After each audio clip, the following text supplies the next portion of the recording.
అయితే ఇప్పుడు బాలకృష్ణ గారు, వెంకటేష్ గారు, నాగార్జున గారు ఇంతమంది విని సింహరాశి లాస్ట్ లో రాజశేఖర్ గారు ఎలా వచ్చారు? సింహ నా కథ విన్నారు, ఆ, సింహరాశి కథ వాళ్ళు ఎవరి దగ్గరికి వెళ్ళా. Okay okay. ఈ కథ ఎలాగ మరి మిస్ అయిపోయింది? ఈ కథని అలా ఆపి ఈ లోపు నేను మహేష్ బాబు కథ చెప్పాను. ఉమ్, మహేష్ బాబు హీరో అయిన 3వ రోజు ప్రకాష్ రాజు మేము ఫ్రెండ్స్. ఉమ్, ప్రకాష్ రాజుని ఇంట్రడ్యూస్ చేసింది సంకల్పం సినిమాలో. అవును. అప్పుడు ప్రకాష్ రాజు మహేష్ బాబు సినిమా రాకుమారుడులో ఫాదర్గా చేస్తూ సముద్ర ఇట్లా మహేష్తో చేస్తున్నానరా, నీకు పరిచయం చేస్తాను, నువ్వు రారా అని చెప్పేసి పిలిచాడు. మహేష్ బాబుకి కలవంగానే మహేష్ బాబు డిజైన్ చేసి చూపించా. మహేష్ బాబు చాలా ముచ్చటపడ్డాడు, అబ్బా డిజైన్ చాలా బాగుంది సార్, ఇంకా చేపియాల్సింది. కానీ అట్లా మహేష్ బాబుతోటి కథ ఓకే చేసుకొని ఆర్బి చౌదరి గారు వాళ్ళని తీసుకొచ్చి పరిచయం చేస్తే వాళ్ళు ఇది హెవీ బడ్జెట్ కదా అని దాన్ని పోస్ట్ మన్ చేస్తూ రీమేకులు చేద్దామంటారు. మహేష్ బాబు ఏమో నేను రీమేకులు చేయను కదా సార్, మనకెందుకు సార్ రీమేకులు కావాలని వాడు మహేష్ బాబు. అట్లా లేట్ అయిపోతే ఆ టైంలో మాయి అని తమిళ సినిమా వచ్చింది. ఓకే. వచ్చేసరికి అప్పుడు ఆర్బి చౌదరి గారు ఈ సినిమా పెద్ద యావరేజ్ సినిమా ఇక్కడ, సో వానత్త పోలని మా అన్నయ్య అనే సినిమా చాలా పెద్ద హిట్ అక్కడ. సో మరి అదే యావరేజ్ ఉంటే మరి తెలుగులో ఎలా ఉంటుంది చూసుకో ఒకసారి అన్నారు. అన్నాక సినిమా చూసా, నాకు నచ్చిందండి, నేను చేస్తాను ఇది అని చెప్పాను. ఎందుకంటే నేను చేసింది ఫస్ట్ కథ మదర్ సెంటిమెంట్, ఇది మదర్ సెంటిమెంట్, ఇది యావరేజ్ కదా అన్నాడు చౌదరి గారు. ఏది మాయి సినిమా లేదండి ఇది తెలుగు చాలా పెద్ద హిట్ అయింది, నేను కరెక్షన్ చేసుకుంటాను అన్న. అప్పుడు ఏం చేశారు, రాజశేఖర్కి చెప్పారు. రాజశేఖర్కి చెప్పేలోపు నేను నరసింహనాయుడు చేస్తూ బాలయ్య బాబుని అడిగా. బాలయ్య బాబు ఏమన్నారంటే, సూపర్ గుడ్ వాళ్ళు నాకు అడ్వాన్స్ ఇచ్చి ఇంతవరకు టచ్లో లేరు సముద్ర, వాళ్ళు వచ్చినప్పుడు చూద్దాం, నీకు నేను వేరే సినిమా చెప్తా, ఇది ఎవరు తాను చేసేయి అన్నాడు బాలయ్య బాబు. అప్పుడు చౌదరి గారు ఏం చేశారంటే, షిండే వచ్చి నిన్నే ప్రేమిస్తాను హిట్ ఇచ్చున్నాడు. అవును అవును, మన షిండే నాగార్జున గారు శ్రీకాంత్ నాగార్జున. ఆ సినిమా ఆయన ఏం చేశాడు, రాజశేఖర్ ఫోన్ చేసి చౌదరి గారు, రాజశేఖర్ ఇట్లా కొత్త డైరెక్టర్ సముద్ర ఒక సినిమా రీసెంట్ హిట్ ఇచ్చున్నాడు షిండే, వీళ్ళిద్దరిలో ఎవరినో చూస్ చేసుకో అనగానే రాజశేఖర్ లేదు సముద్రాకే ఇద్దాం, సముద్ర షార్ప్నెస్ నాకు నచ్చింది, సముద్రాకి ఇద్దామని. రాజశేఖర్ గారు ఆ మాట అనటం వల్ల నాకు ఫస్ట్ అవకాశం దొరికింది. అప్పటికే నా కథ విని ఉన్నాడు రాజశేఖర్ గారు, అదే సంగతి. అందువల్ల ఆయన సజెస్ట్ చేయడంతో ఆర్బి చౌదరి గారు కూడా సముద్రాకి ఇద్దాము అని అలా ఫిక్స్ చేసి అట్లా ఆ కథ లైన్లోకి రావటం, ఇక ఆ సినిమా చేయటం జరిగింది సింహరాశి. మహేష్ బాబుది టోటల్గా బడ్జెట్ ప్రాబ్లమా? బడ్జెట్ ప్రాబ్లం అది ఇప్పుడు కనపడగానే మహేష్ ఏమండి ఆ కథ ఉందా అంటాడు మహేష్ బాబు, అంతేది. మరి ఆ తర్వాత మళ్ళీ మహేష్ బాబు మార్కెట్ పెరిగింది, పెద్ద హీరో అయ్యాడు, ఎంత బడ్జెట్ అయినా ఓకే. మళ్ళీ మీరు అప్రోచ్ అవ్వలేదండి మహేష్ బాబు? నేను మహేష్ బాబుతో దగ్గర దగ్గర రాకుమారుడి నుంచి అతిథి సినిమా వరకు అంటే ఒక 7 years ట్రావెల్ అయ్యాను సార్. ఇక మనం సూపర్ గుడ్ వాళ్ళని వదిలి వేరే వాళ్ళని చూద్దాం సార్, వేరే ప్రొడ్యూసర్ని మాట్లాడేసుకోండి చేసేద్దాం అన్నారు. అన్నాక ఈలోపు నేను చేస్తుంది మహేష్కి తెలుసు, సింహరాశి హిట్టు, శివరామరాజు హిట్టు ఇవన్నీ జరుగుతూ ఉన్నాయి. నేను ఏ హీరో కోసం వెయిట్ చేసేవాడిని కాదు.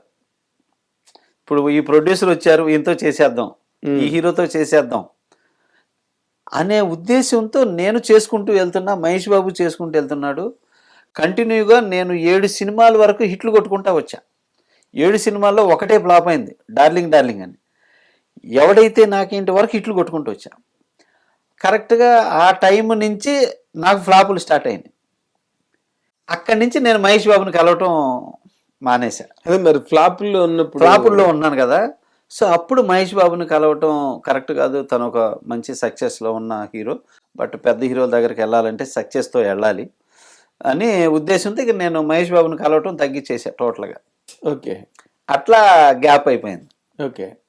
మరి మీరు చిరంజీవి గారు కూడా మిమ్మల్ని కథ రెడీ చేసుకోమని చెప్పారని అప్పుడు హిట్లర్ టైంలో అవును మాట్లాడుకున్నారు. అవును, చిరంజీవి గారు అసలు ఎంత ఎంకరేజ్ చేశారంటే, సబ్జెక్ట్ చేసుకో సముద్ర చేద్దామని చెప్పి సబ్జెక్ట్ చేశాను, విన్నారు, కొంచెం టైం తీసుకో, ఇంకొక 3-4 సినిమాలు వర్క్ చేయి సముద్ర, తప్పకుండా చేద్దామని చెప్పి చిరంజీవి గారు చెప్పడం జరిగింది. అప్పుడు అట్లా చేసేసరికి ఆ టైంలో చిరంజీవి గారిని భలే ఇబ్బంది పెట్టా. ఎలా? ఇబ్బంది అంటే కథ విన్నారు, మళ్ళీ కరెక్షన్ చేసి వినమంటున్నా. ఆయన చెన్నై నుంచి హైదరాబాద్ వస్తే హైదరాబాద్ వచ్చేవాడిని. మాస్టర్ షూటింగ్ జరుగుతుంది, మాస్టర్ షూటింగ్ అంటే షూటింగ్ దగ్గరికి వెళ్ళిపోయేవాడిని. వెళ్ళిపోయేసి చిరంజీవి గారు ఇలా కూర్చుంటే ఎదురుగా కెమెరా పక్కన అటు నుంచి ఉండేవాడు, చూసేవాడు. అయితే సముద్రం వచ్చాడు, ఏం చెప్పాలి సముద్రం గారు, చిరంజీవి గారు ఇలా తిరిగేవాడు, ఏం చెప్పాలా పాపం వాడు అక్కడి నుంచి ఏడుకొచ్చాడు అనేవాడు. ఇటు తిరిగితే నేను ఇటు వచ్చేవాడిని, ఇటు వస్తే మళ్ళీ ఇటు తిరిగేవాడు చిరంజీవి గారు. ఇట్లా ఉండేసరికి సరే సముద్రాకి నేను కరెక్ట్గా చెప్పాలని చెప్పి చిరంజీవి గారు అట్లా ఆలోచించి సముద్ర ఇట్రా అని చెప్పి, నీకు నేను తప్పకుండా అవకాశం ఇస్తాను, నువ్వు ఇలా వర్క్ చెయ్యి, నువ్వు అక్కడి నుంచి ఖర్చులు పెట్టుకొని హైదరాబాదు మళ్ళీ చెన్నై ఇలా రావటం ఎందుకు, నీకు నేను తప్పకుండా ఇస్తాను, నువ్వు ఇంకొక 4-5 పిక్చర్స్ వర్క్ చెయ్యి, తప్పకుండా చేస్తాను నేను 100% నేను ఎంకరేజ్ చేస్తానని చెప్పారు. అట్లాగా ఆయన చెప్పిన తర్వాత మధ్యలో చిరంజీవి గారితో సింహరాశి, శివరామరాజు తర్వాత ఒక డిస్కషన్ వెళ్ళింది నాగేంద్రబాబు గారి ద్వారా. శివరామరాజు స్క్రిప్టే చెయ్యాలని చిరంజీవి గారు. సో ఆ బ్రదర్స్ సెంటిమెంట్తో తర్వాత వాళ్ళు ఏంటంటే ఆ ఒరిజినల్ చూశారు కానీ నేనేమి చేంజ్ చేస్తాను అనేది చూడాలి. ఆ చేంజెస్ విని ఉంటే చేసి ఉండేవాళ్ళు చిరంజీవి గారు. ఆ చేంజెస్ తెలియదు, వాడు ఒరిజినల్ సినిమా చూసి ఇదే కదా, కొన్ని బాగున్నాయి కొన్ని బాగాలేదు అనుకున్నారు. అట్లా అక్కడ మిస్ అయ్యి మధ్యలో షూటింగ్ జరిగేటప్పుడు ఆ చిరంజీవి గారి షూటింగ్ నా షూటింగ్ పక్కన జరిగేటప్పుడు వెళ్ళి కలిసేవాడిని. కనపడంగానే ఏం మాస్ డైరెక్టర్ అనేవాడు.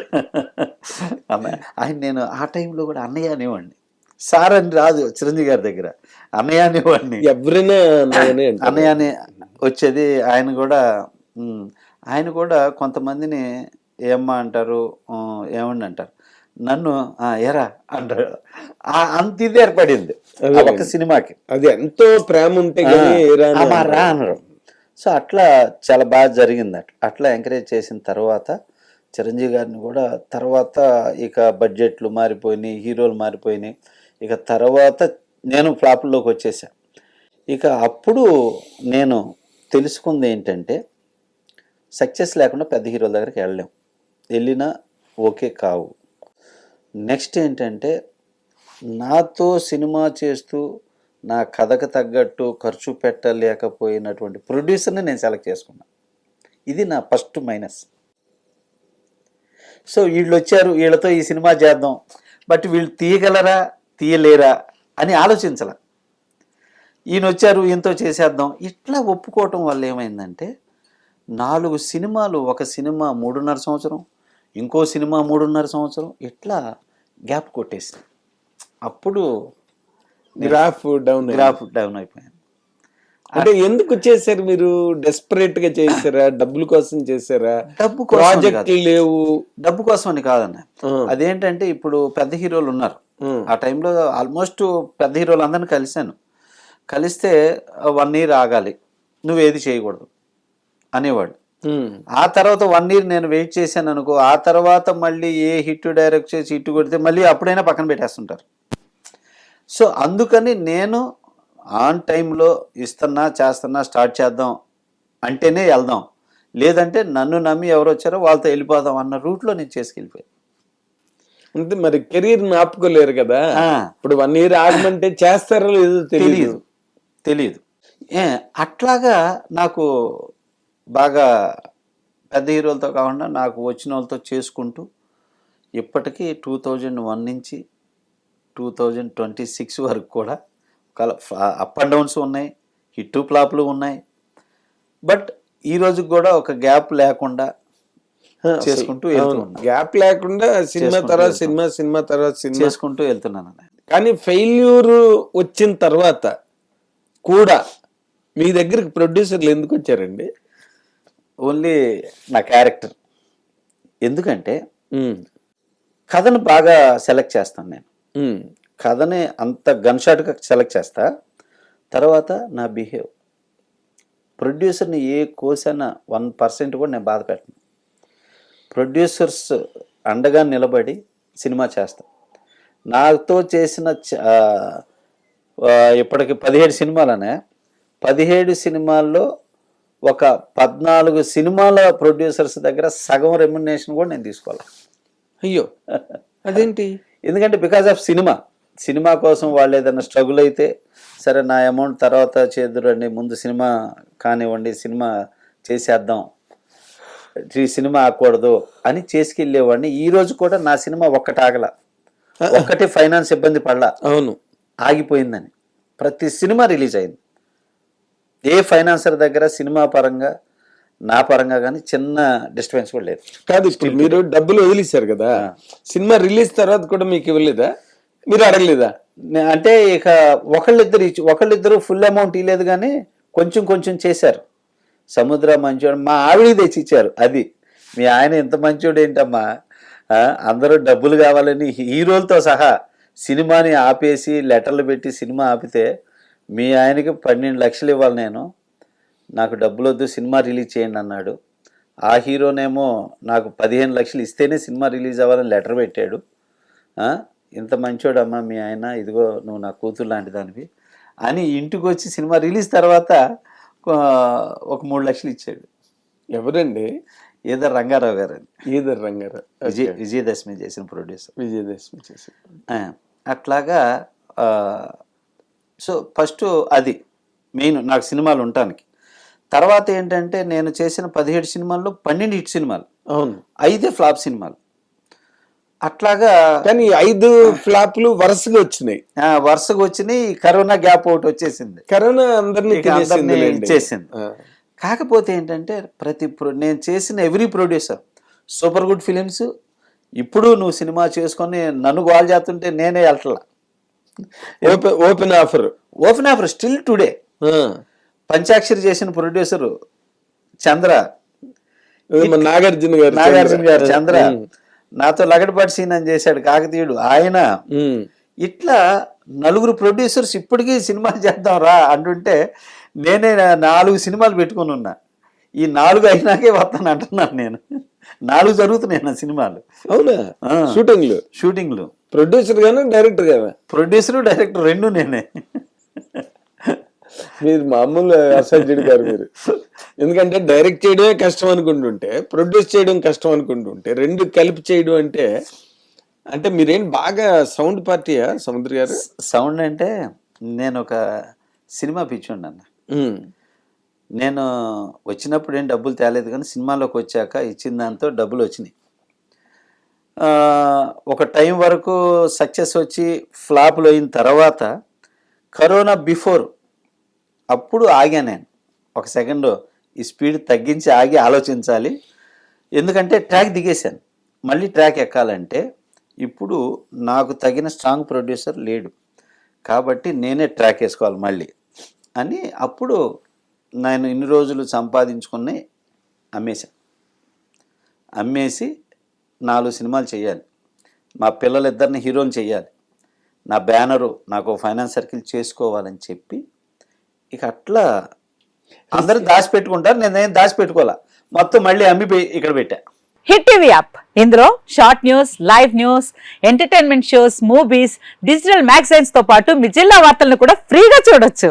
ఇంకెందుకు ఆలస్యం, వెంటనే హిట్ టీవీ యాప్ ని డౌన్లోడ్ చేసుకుని ఫ్రీగా ఎంటర్టైన్మెంట్ పొందండి. Hit TV app. Hit TV app. Please download hit TV app. Hit TV app ని ఫ్రీగా డౌన్లోడ్ చేసుకొని ఎంజాయ్ చేయండి. మీకు నచ్చిన ఎంటర్టైన్మెంట్ కోసం హిట్ టీవీ యాప్ ని ఫ్రీగా డౌన్లోడ్ చేసుకొని ఎంజాయ్ చేయండి. హిట్ టీవీ యాప్ ని డౌన్లోడ్ చేసుకుని ఆస్వాదించండి, ఆశీర్వదించండి. ఇంతమంది సెలబ్రిటీలు హిట్ టీవీ యాప్ ని డౌన్లోడ్ చేసుకోండి అని చెప్తున్నారంటే ఎంత మంచి యాప్ ఆలోచించండి. అమెరికాలో చదవాలనుకునే వాళ్ళకి విశ్వసనీయమైన పేరు మన శౌర్య కన్సల్టెన్సీ. UK లో 1 year masters, 2 years work permit up to 5 years visa. Contact Saurya Consultancy. Contact 89851 89851.